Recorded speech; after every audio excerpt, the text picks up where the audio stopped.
السلام علیکم ورحمۃ اللہ وبرکاتہ۔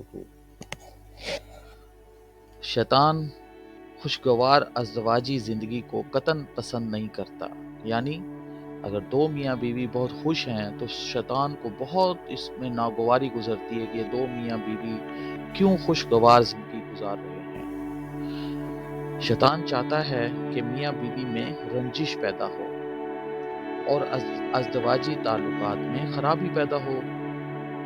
وہ خاص طور پر خامند کے دماغ میں فطور ڈالتا ہے، لہٰذا خامند باہر دوستوں کے اندر گلاب کا پھول بنا رہتا ہے اور گھر کے اندر کریلا نیم چڑھا بن جاتا ہے، یعنی جب گھر میں آتا ہے تو بہت ہی زیادہ افسردہ سا اور خاموش سا رہتا ہے۔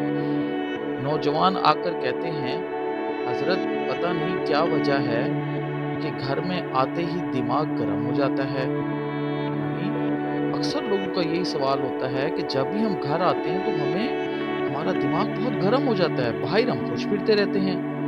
وہ اصل میں شیطان گرم کر رہا ہوتا ہے، وہ میاں بیوی کے درمیان الجھنیں پیدا کرنا چاہتا ہے۔ شیطان پہلے میاں بیوی کے درمیان جھگڑا کروا کے خامند کے منہ سے طلاق کے الفاظ کہلواتا ہے۔ جب اس کی عقل ٹھکانے آتی ہے تو وہ کہتا ہے، میں نے تو غصے میں طلاق کے الفاظ کہہ دیے تھے۔ چنانچہ وہ بغیر کسی کو بتائے میاں بیوی کے طور پر آپس میں رہنا شروع کر دیں گے۔ وہ جتنا عرصہ اسی حال میں ایک دوسرے سے ملتے رہیں گے تب تک انہیں زنا کا گناہ ملتا رہے گا۔ اللہ اکبر! اب دیکھیں کہ کتنا بڑا گناہ کروا دیا۔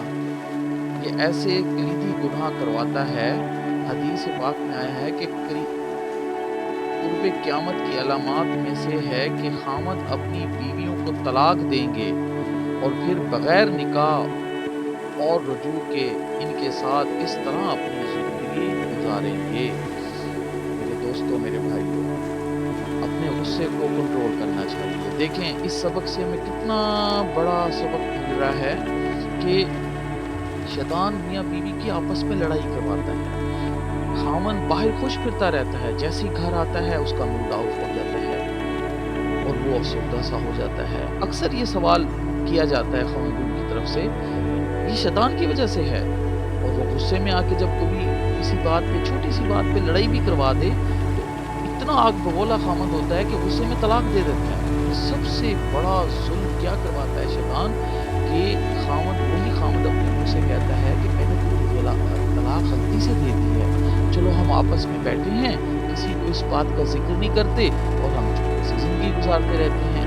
میرے دوستوں، بھائیوں، یہ شیطان ہی کروا رہا ہے آپ سے، اور وہ جو آپ کا زندگی گزارنا ہے وہ سارا زنا کے زمرے میں آ جائے گا۔ میرے دوستوں، اگر آپ نے اس طرح کی غلطی کو کر بیٹھے ہیں، اپنی بیگم کو کوئی طلاق کے الفاظ کہہ بیٹھے ہیں، تو خدا کے واسطے اپنے وہ الفاظ کا کفارہ ادا کریں۔ جو قرآن و حدیث میں کفارہ ہے اسے لازمی ادا کریں، اور اپنی زندگی کو خوش و خرم